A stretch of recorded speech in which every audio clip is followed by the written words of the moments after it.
Señores, buenas tardes. Estamos hoy aquí.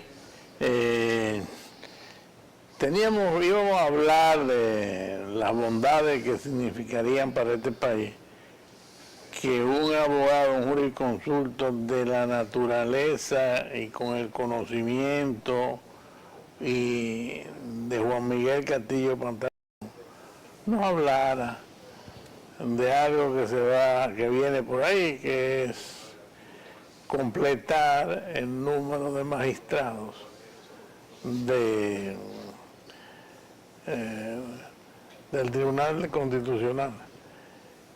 Vamos a hablar un poco de eso, pero antes tenemos que hablar del asunto del interior de San Francisco de Macorís, del caso del cual todo el mundo habla, porque ese caso que parece así tiene muchas aristas que solamente un juez con la experiencia y con el conocimiento de Juan Miguel Castillo Pantaleón les puede desmenuzar a ustedes para que entiendan lo que ha pasado y lo que es un juicio bien llevado y responsable del resultado final. Por eso es que en el interior han habido manifestaciones públicas que uno normalmente no espera, porque uno no es frecuente que en un juicio, después de darse el resultado, haya una especie de motín, de levantamiento, de manifestaciones de inconformidad de la gente, como el que ha habido. Juan Miguel.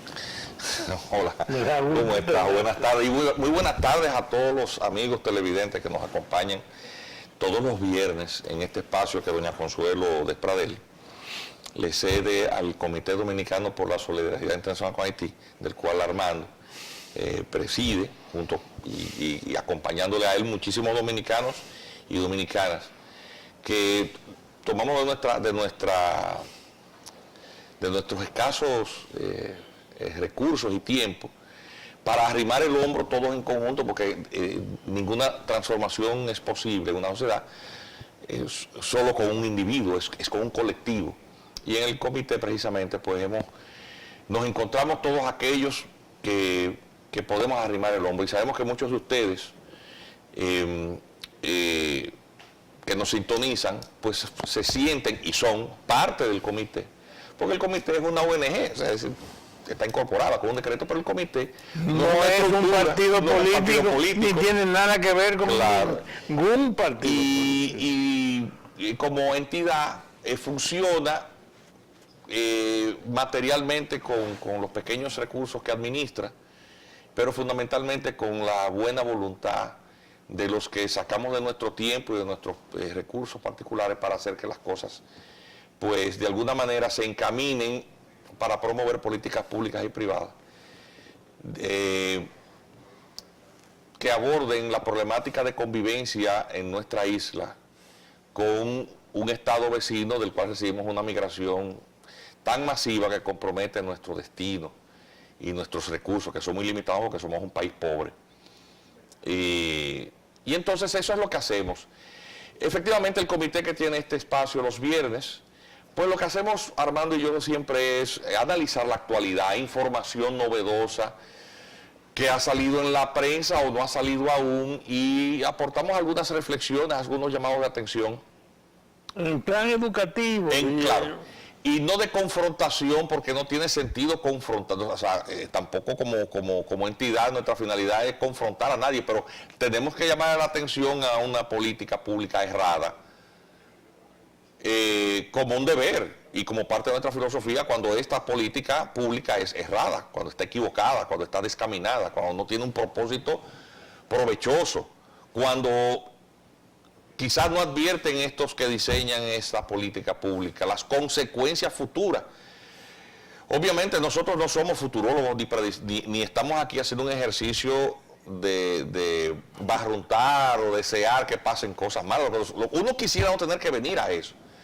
Pero las herramientas intelectuales, el nivel de información y cierto nivel de especialización en estas materias, en muchísimos campos. Armando es un médico pediatra, que es un maestro de la pediatría dominicana, con muchísima experiencia y conoce muchísimo el tema de salud, es un ecologista también y es tanta su experiencia que desde ese punto de vista advierte cosas.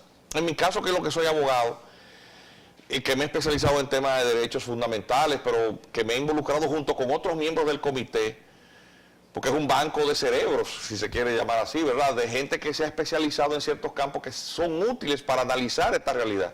Advertimos cosas al gobierno, a las políticas públicas, le advertimos cosas al liderazgo político para que encaminen. A nosotros no nos interesa quién gobierna, porque no tenemos una preferencia política, a pesar de que cada cual tiene derecho a eso, pero como colectivo estamos totalmente al margen de esas preferencias.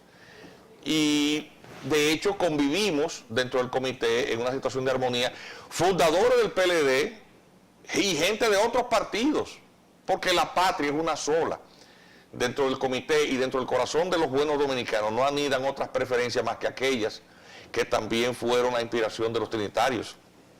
Es decir, una patria para todos, reducción de las desigualdades, lo que son los conceptos de justicia a la que aspira todo buen ciudadano, de justicia social, etcétera. De eso es que tratamos.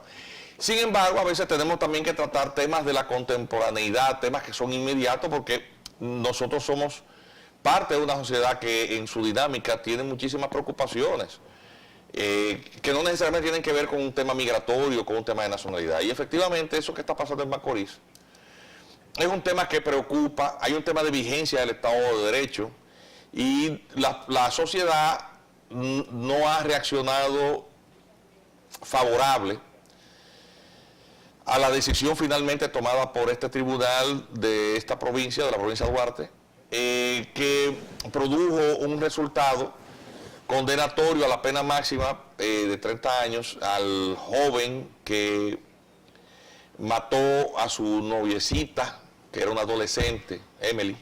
Y a su hijo. Y también a la criatura que ellos habían concebido y que estaba en un estado de embarazo de algunos 4 o 5 meses. En unas condiciones horrendas de brutalidad y salvajismo. La jovencita pues murió en unas condiciones terribles porque este monstruo, porque no tengo otra manera de calificarlo, intentando hacer supuestamente un aborto. Yo no me imagino como este muchacho, que era un estudiante universitario, pensaba hacer un aborto en un apartamento de una propiedad familiar de su madre, sin un médico, sin un quirófano, sin anestesia, sin instrumental quirúrgico, es decir, un aborto mecánico, a mano pelada, y sin los conocimientos. Claro, porque no es médico, para él. sin médicos. Entonces, ¿cómo es la idea de que él solamente quería hacer un aborto, cosa que uno ha visto por ahí, es algo que no cabe en cabeza humana en esas condiciones? Porque obviamente en esas condiciones esa muchacha no iba a salir viva, y este muchacho no ha sido presentada ninguna evidencia de que él tenga algún problema de percepción, es decir, que él es totalmente normal, y de hecho se vendía como una joven promesa, con un gran futuro, porque era un chico muy inteligente, con un altísimo nivel de capacidad intelectual, por encima del promedio supuestamente. Por lo menos así se hablaba de él, quienes lo defendían. Entonces, ¿en qué supuesto, en ese nivel de inteligencia, un aborto en esas condiciones y la chica iba a sobrevivir? Eso es imposible. O sea, eso del aborto es quizás el propósito, la eliminación de esa vida. Pero en todo supuesto posible en ese escenario, ella quedaba, su vida desaparecía. Y efectivamente, la chica no solamente fue agredida a un nivel de crueldad, salvajismo y violencia, que los jueces incluso entendieron que lo que se había producido no era un aborto, sino tortura y actos de barbarie, porque fue barbárico el nivel de lesiones que el cadáver presentó. Pero en segundo lugar también, o en tercer lugar, el cuerpo presentó una lesión de un golpe contuso en la base del cráneo, que le destrozó el cráneo. Es decir, golpe que no tiene nada que ver absolutamente con la maniobra abortiva.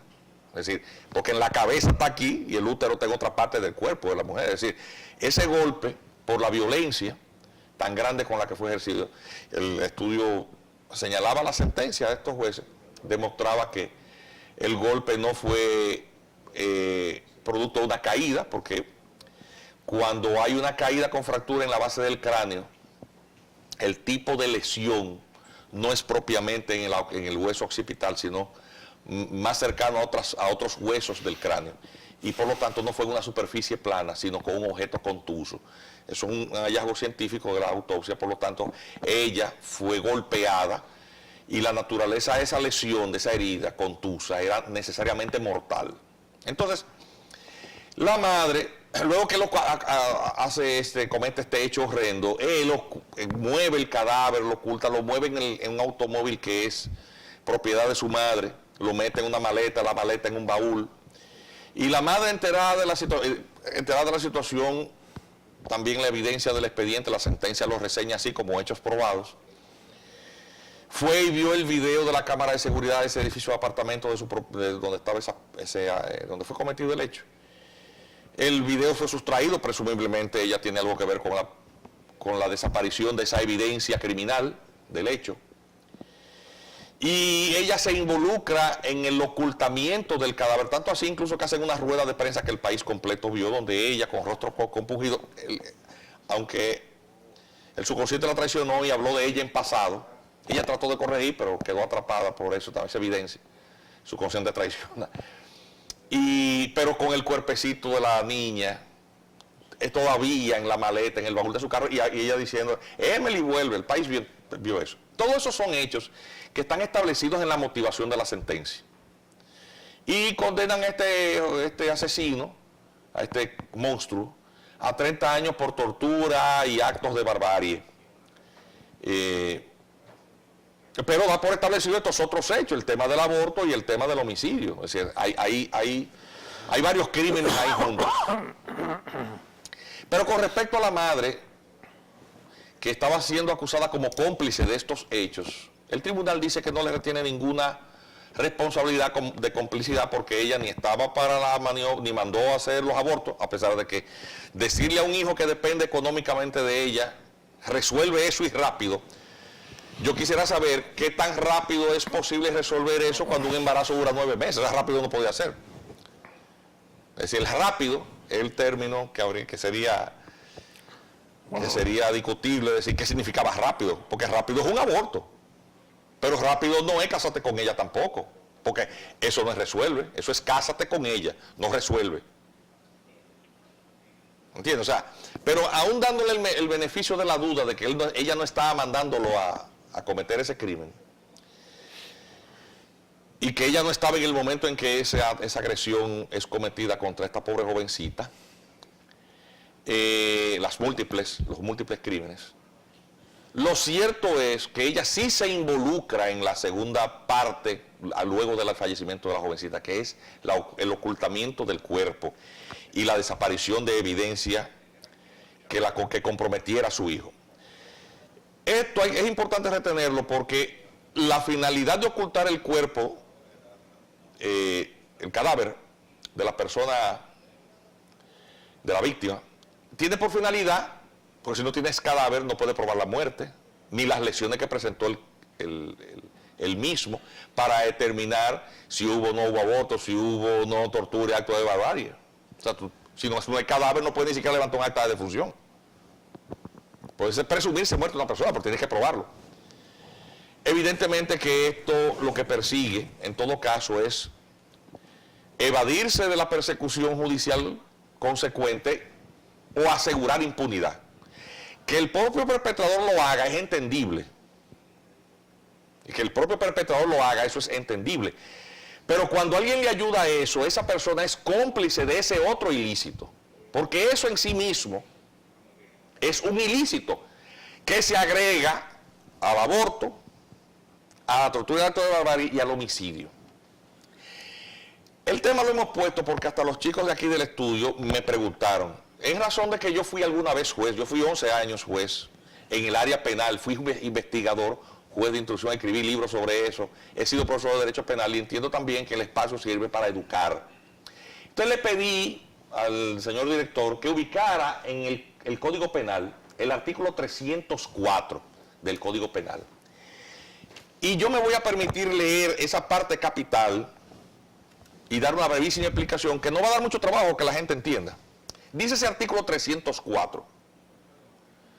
El homicidio se castigará con la pena de 30 años de reclusión mayor cuando su comisión preceda, acompañe o siga a otro crimen.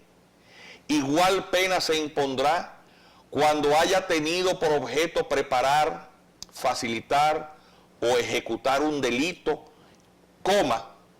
o favorecer la fuga de los autores o cómplices de este delito, o asegurar su impunidad.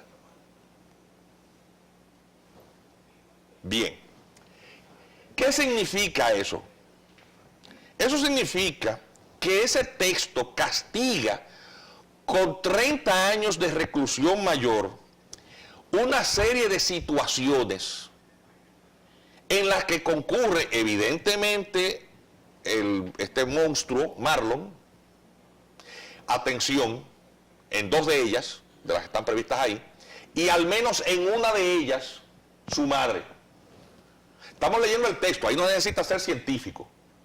Aquí hemos oído mucha gente decir, porque es muy fácil, descalificar todo análisis. Eso es populismo, los tribunales tienen que aplicar la ley. Eso es la ley, lo que se está leyendo ahí, que ustedes, señores televidentes, están viendo. Eso es lo que dice el Código Penal en ese artículo. Dicen que lo que está a la vista no necesita espejuelos. Yo me lo tengo que poner porque ya a la vista lo necesito para leer de cerca. Pero ustedes que están ahí en sus hogares, ven eso y se dan cuenta de que dice ese texto que se impone esa pena cuando la persona realiza maniobras que procuran asegurar la impunidad. Destruir pruebas y ocultar un cadáver es para asegurar la impunidad. Bien, ¿quién es el autor principal de eso? Evidentemente que Marlon. ¿Quién es quien lo ayuda a eso? La mamá. La madre. Eso es un hecho que en la motivación, muy verbosa, porque el juez duró muchísimos ratos leyendo sus motivaciones, y mareo, y mareo, y mareo. Y decir, bueno, pero ella no estaba ahí en el momento de la muerte. Nadie dijo eso durante el juicio. Ella no estaba en el momento de la maniobra abortiva. Ella no estaba en el momento que le dieron el golpe. Ella no estaba en el momento en que destripan a la pobre jovencita. No estaba. Nadie dijo eso no fue lo que se alegó. Entonces, por lo tanto, ella no es cómplice de una cosa en la que ella no participó. La intervención de ella es después. Entonces, al ser después, no podemos acusarla de complicidad. El problema es que está ese artículo en el medio que pusimos ahí. No sé si ustedes están entendiendo lo que estoy diciendo. Todo eso que dicen que los jueces están obligados a la letra de la ley, es que eso es la ley. Es que eso es la ley. El 304. Entonces, ¿qué pasa? Los artículos 59 y 60 dicen que la complicidad es castigada con la pena inmediatamente inferior que la que le corresponde al autor principal. A él le tocan 30, ¿y cuál es la siguiente pena? 20. De complicidad por ese 304 del Código Penal. Vamos a comprar la afirmación incluso de los defensores de la sentencia y de los críticos permanentes.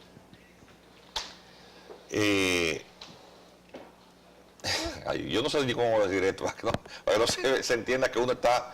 Pues no estoy involucrado profesionalmente en el tema, pero creo que debo hacer un ejercicio de información técnica de lo que dice la legislación.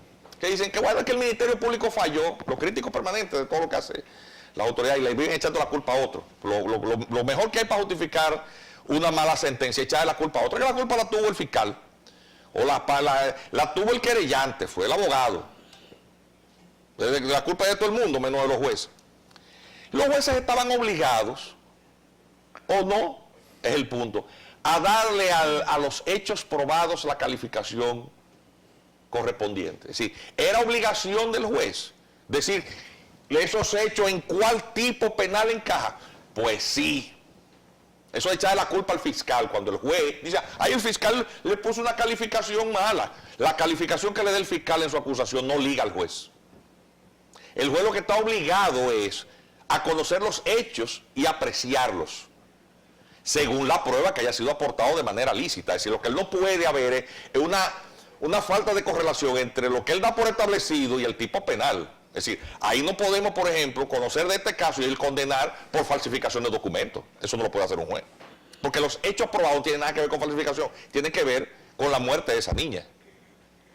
Ahora, si el fiscal le puso que después que prueba todo eso, el fiscal dice, no, es que es una falsificación de documentos. El juez el que dice, no, espérese. Usted le dio una calificación de un artículo que no corresponde. El que corresponde es este. Los jueces tienen un papel activo, aún en este sistema garantista, porque ellos están obligados por la ley. Quien dice la ley en el caso es el juez. Ahora bien, la única cosa que le ha agregado el código es que debe haber precisión, porque el fiscal debe ser preciso con respecto a los hechos. Es decir, que el hecho que se cometió es tal y probarlo. Y el vínculo de responsabilidad o la vinculación material entre el autor de ese hecho y el imputado, usted tiene que probarlo. Pero una vez probado eso, con precisión, la calificación jurídica apropiada en la sentencia, quien la deje el juez, no es el fiscal, ni las partes. ¿Dónde está esa partecita? Porque también hay que explicar, ¿dónde está esa? Eso no está en el Código Penal, eso está en el Código Procesal Penal, en el artículo 336, que me voy a permitir leer para que, no se lo pedí a Teófilo, para que lo tuviera también en la es el 336, dice, correlación entre acusación y sentencia. Dice, artículo 336, la sentencia no puede tener por acreditados otros hechos u otras circunstancias que los descritos en la acusación y en su caso, en su ampliación, salvo cuando favorezcan al imputado. Punto y aparte, dice el 316. En la sentencia el tribunal puede dar al hecho una calificación jurídica diferente de la contenida en la acusación o aplicar penas distintas a las solicitadas, nunca superiores. Lo que no puede es ponerle una pena distinta y más alta que de la que fue objeto de acusación. Pero la calificar, pero pidieron 20 años para esa mujer, dentro del marco de la ley. La pena que pidieron fueron 20. Le tocan 20. Bueno, ¿qué hacemos con el 304? He escuchado, ahora otra reflexión. Hemos visto toda una ola de opinión pública, salvo el editorial del Listín Diario, con el cual personalmente me identifico. Penosamente he visto toda una ola comunicacional justificante de eso. Y una anatemización de aquellos que criticamos la sentencia. Es decir, que ahora resulta que todo aquello que tienda a criticar una sentencia que evidentemente tiene esa contradicción, porque es una contradicción flagrante. Tú no puedes dar por establecido 3 crímenes junto con el homicidio y después de esta parte diciendo que esta persona no tiene ningún vínculo, ni hay ningún texto, que no hay ningún texto. ¿Y qué hacemos con el 304? Yo le pregunto a los que dicen, ¿qué hacemos con el 304? Porque si a la letra de la ley es que vamos, entonces dicen, no, eso es populismo. Entonces bajo la palabra, que es un argumentum ad hominem, o sea, tú descalificas, no, eso es populismo y ya no analices más nada. Que le digan al país qué hacemos con ese texto, que no hay que modificar el Código Penal para eso, porque ahora hay que echar la culpa al Código, pero el Código dice eso, lo han leído ustedes, se los he explicado, y yo quiero, salvo que yo tenga problemas de entendimiento, creo que eso está meridianamente claro.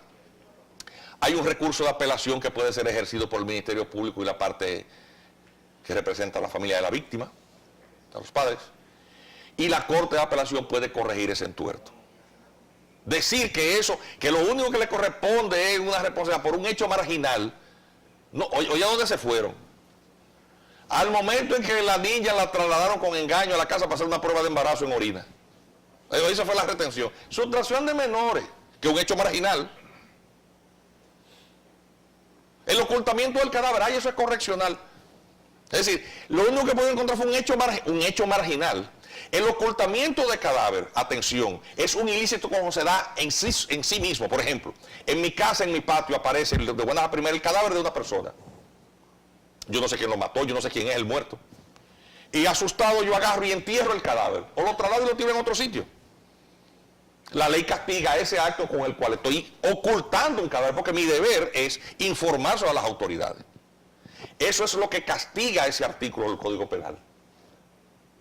Esta situación de ocultamiento es una situación de ocultamiento en el contexto del 304, es decir, de algo que se hace para asegurar impunidad del responsable. Y esta persona ayuda a eso, que es su madre. Es decir, el ocultamiento ahí no es un ilícito, es un elemento constitutivo material de esa infracción, que son dos cosas muy distintas. Creo que se entiende, yo espero que se entienda. Tengo que hacer ese señalamiento porque es un oficio que no se abandona nunca, como profesional que domina esa materia, que he sido profesor de Derecho Penal, que he escrito tratados de procedimiento, que me gano la vida en los tribunales, y que veo que cuando un juez o jueces quieren ser muy generosos, le buscan una explicación, así sea absurda, a una sentencia leve. Y que cuando quieren ser drásticos, hasta se inventan la ley. Yo en estos días, por ejemplo, tuve un caso en donde una persona estuvo acusada de la muerte de otra persona. Y era un golpe y herida voluntaria que producen la muerte. Y en el artículo 309 eso está castigado de 2 a 5 años. ¿Tú sabes una cosa? Le metieron 15. La ley dice de 2 a 5 y le metieron 15. En la Corte de Apelación dije, bueno, pero ese señor lo que tiene derecho es a la ley. Si el hecho acreditado es que unas lesiones o unas heridas producen la muerte varios días después, esos golpes y heridas voluntarios que producen la muerte, tú no le puedes poner una pena que no corresponde a esa, sino al homicidio. Porque son dos ilícitos distintos. Golpe y herida voluntario que producen la muerte y homicidio son dos ilícitos distintos. Y se inventaron una explicación a manera de motivación a la sentencia que yo dije, yo voy a tener que volver a la universidad. O sea, lo que te quiero decir es que con eso, el juez cuando quiere ser drástico lo es, y cuando no quiere serlo no lo es, pero la letra de la ley está ahí. Señores, vamos a los compromisos comerciales y nos quedan unos minutos más al final de la hora de consulta. No se vayan. Yo voy a quedar.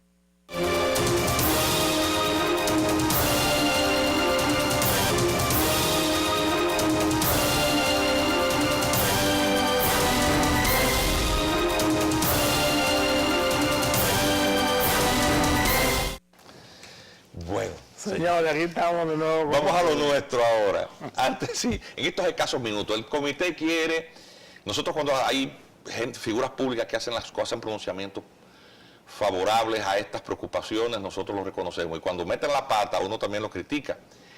El comité quiere felicitar al dirigente político Tony Peña Guava, no sé de qué partido, creo que del PRD. ¿De qué? Creo que del PRD, sí. Salieron unas declaraciones de él en el Listín Diario. ¿Podemos enfocarlo por aquí, señor director? Esto es del Listín de hoy.